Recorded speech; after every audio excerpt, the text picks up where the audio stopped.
Hey guys, this is Slifer Maniac and I'm putting up another one of my retro character deck profiles from the Duelist Kingdom arc.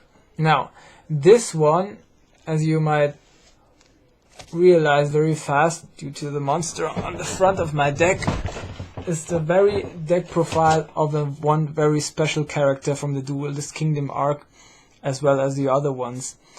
As I already mentioned in the video before, I could have waited until the Oricalchos saga, but I didn't want to.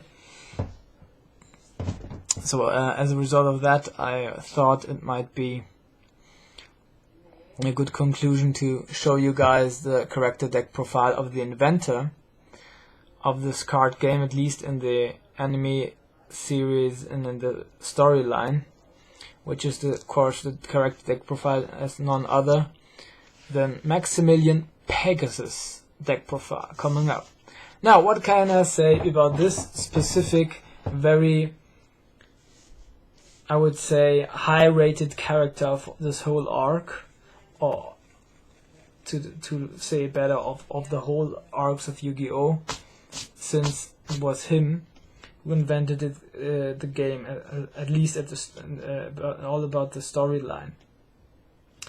Maximillian Pegasus was a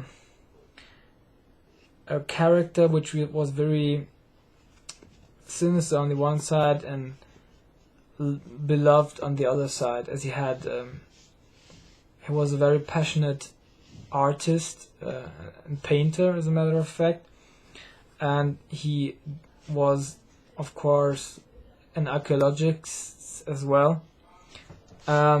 Due to the fact that his beloved wife did die, and he did search for a way to bring her back from the dead, or from the land of the dead. And so he went all over the world in order to find a possibility to bring her back. And then he went and we did research and all about the other cultures all above the world, which did give him hints how to recreate a human being, or how to reborn a human life, and especially to bring back his girlfriend, of course. So he dropped one day into Egypt, was researching not far away from the pyramids, and there was a guy, I think, which hinted him to go to a special expedition into the nearby to the pyramids, and then he encountered the spirit of Shadi, which is the keeper of the Millennium not Millennium Chain, but all the Millennium things, and it was him who then eventually gave him the Millennium Eye. He told him if he was destined to take this Millennium Eye, then he would see more than other persons would see, and of course he meant by that he could read minds as well as spirits, see spirits, and so on, stuff like that. Yeah, to make a long story short, then he did find the duel monsters, and yeah, translated them, the duel monsters, in the ancient Egypt. It was an ancient Egypt game which played in the realm of shadows of the old ancient kings and nobles, which he translated into a card game, these creatures which they were using. He translated it into and transcribed it into a card game, and then he encountered Yugi, he wanted to possess all of the Millennium pieces in order to bring his beloved wife eventually back into the reality of the world. So, as I already said, he was the inventor and he had all the best cards of this specific arc. And first is to start off with this vanilla monsters. In the very first duel, all before the Duelist Kingdom commencement even, that he had against Yami Yugi, he used this card, for example, the Illusionist just Faceless Mage. Now this card is a 1 tribute spellcaster monster which fits into that arc of illusionists cards which were just recently coming out in the Duelist Nexus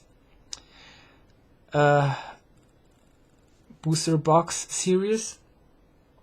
Yeah, and you can put them into the row with this card because they're based on this illusion type monsters are based on this card clearly.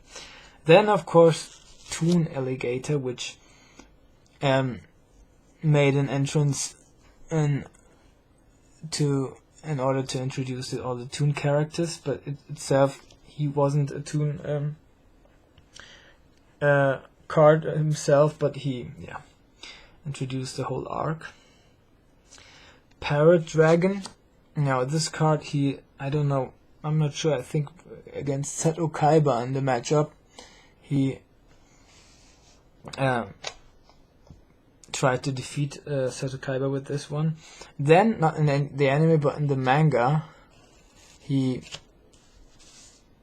played out that very card, Australian Hero. Further on, he had a Red Archery Girl, which he turned into a Toon monster, which we have in this deck as well. Then, of course, Dark Rabbit, one of his favorite monsters, I would think. Wherever Pegasus made an entrance, or his company, it was this Dark Rabbit, which was used as an advertiser, I would say. Then further on, Ryuran, which also has a Toon version of itself. Then, not in the anime, but in the manga, he had how you call it? Fine Puppet, I think. Killer Bees is one of the cards he played out against Yugi, one of the first, I think. And of course, Thousand Eyes Idol, one of the cards which he needs in order to fuse it with Relinquished, on the purpose to special or fusion summon the Thousand Eyes Restrict. And that's the very card that I just talked about, Relinquished, of course. And this combination of these two, if you fusion summon them, you can then, of course, fusion summon the Thousand Eyes Restrict. Then two cards which he did not play out especially, but you needed in order to fusion summon the Bakuri box, Dream Clown and the Crest Clown. I put it in there because there's no other way to fusion summon the Bakuri box. Then another card which he did not play out in the Duelist Kingdom realm itself, or tournament itself, but before that there was a sequence which showed himself playing against the current world champion, which was Bandit Keith at that time, and he played that Flying Elephant out against him. Then Masked Sakura. I think he has the Toon version of that, so I put it also in there. I'm not quite certain whether he had this one in the manga or not, but I guess so. Then of course Dragon Piper, which he did play out against Seto Kaiba in order to I think negate his own Dragon Capture Jar in order to take into account playing out the dragons against Seto Kaiba and the dark-eyed illusionist, which fits into that row of the illusionist monsters as well. Jigen Pakutan, which eventually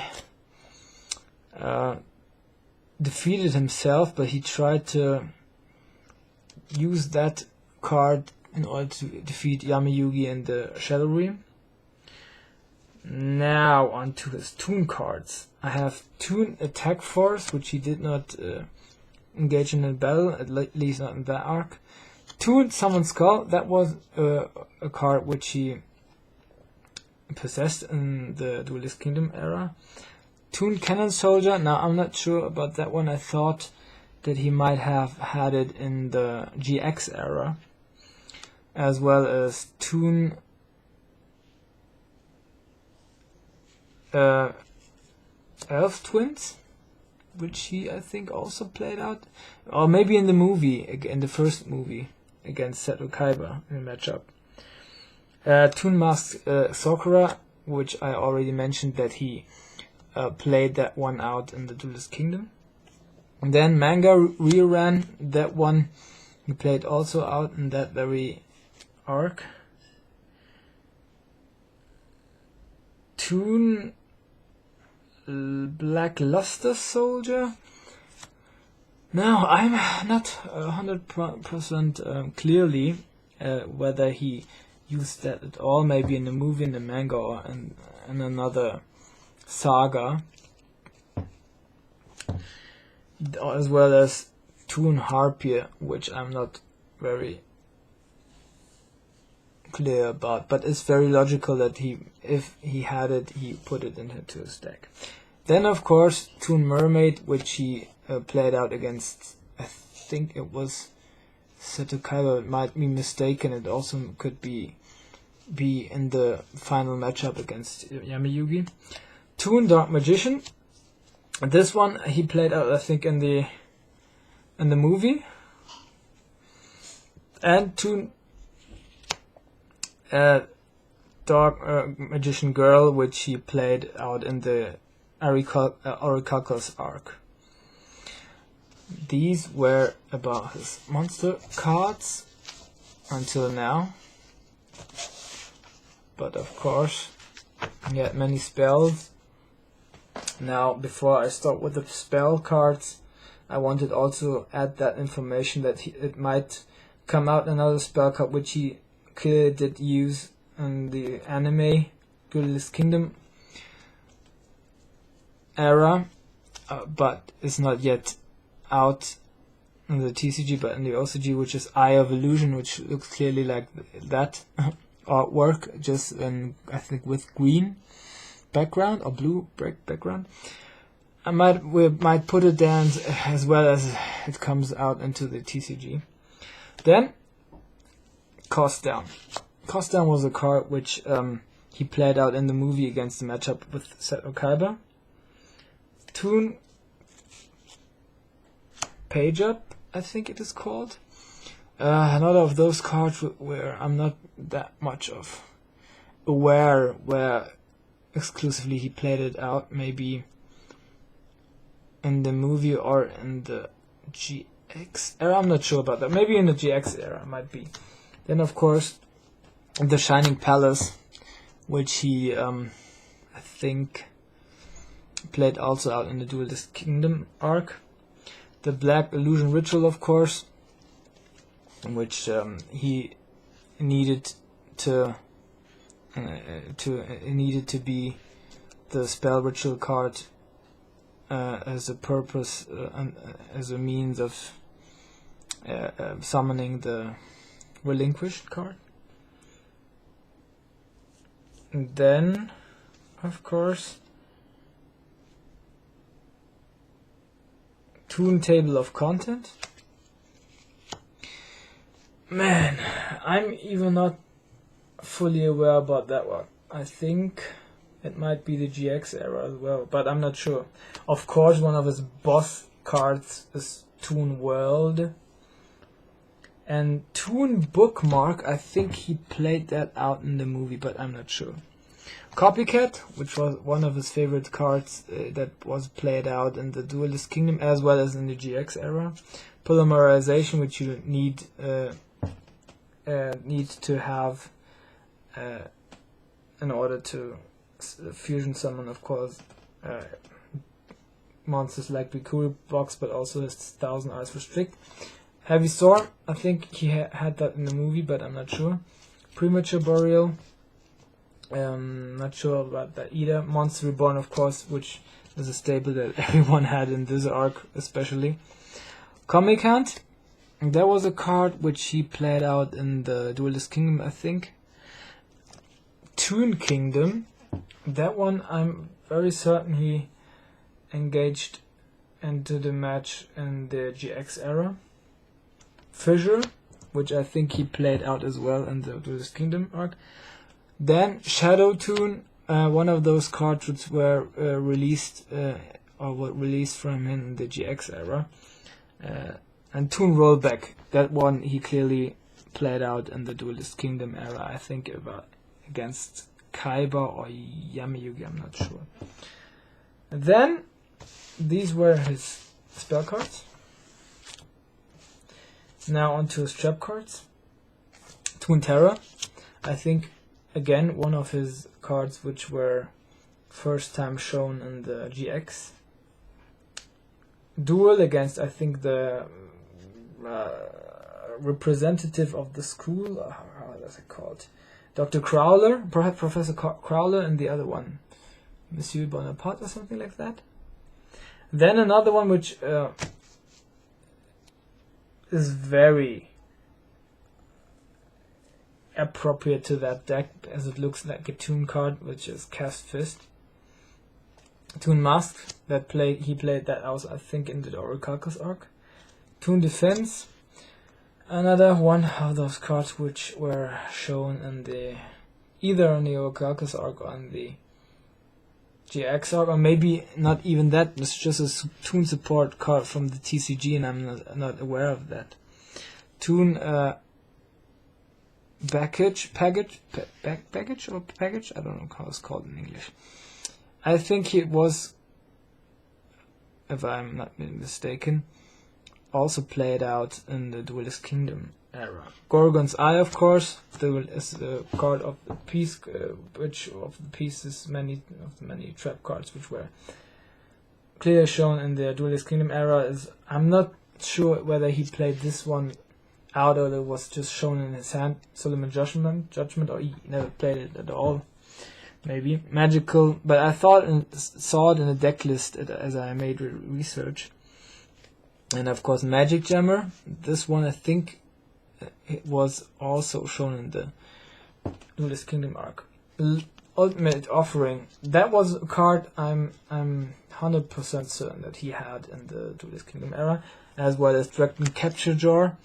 And then he had a spell card. I think it was called Negative Energy E. I have it as a trap card with I don't know. I'm not sure. I think a little bit similar effect. And another card which I thought fit to this deck as well as this character was just Monster Shuffle. Looks a little bit like a Toon card and has not that bad of an effect. Now, as you people might realize, the white Toon Dragon I do not have yet. I do have it as a matter of fact, but it is just a common and a rare. And I wanted to put it in there if I have it as a secret rare from the Spell Ruler booster box series from the 25th anniversary, of course, which I want to make an opening, of course, with you guys. I don't know if you saw this. That's the sleeves I use. Yeah, it's the white, blue eyes white dragon Toon art, and you even see the Duelist Kingdom if you watch very closely. So now that about this character deck profile was very important from my point of view, at least, to put that very character into the picture, as he was the creator of the card game and the storyline. I hope you guys enjoyed. Hit the like and the subscribe button and stay tuned for more content, as I will be doing these days. Another opening, of course, as I already told you as a sneak preview or spoiler, I will open, of course, up a booster box of Duelist Nexus, and then maybe another one of those 25th anniversary ones. Yeah, to make a long story short, yeah, I wish all of you a good night and see you next time. Bye! This Life for Maniac.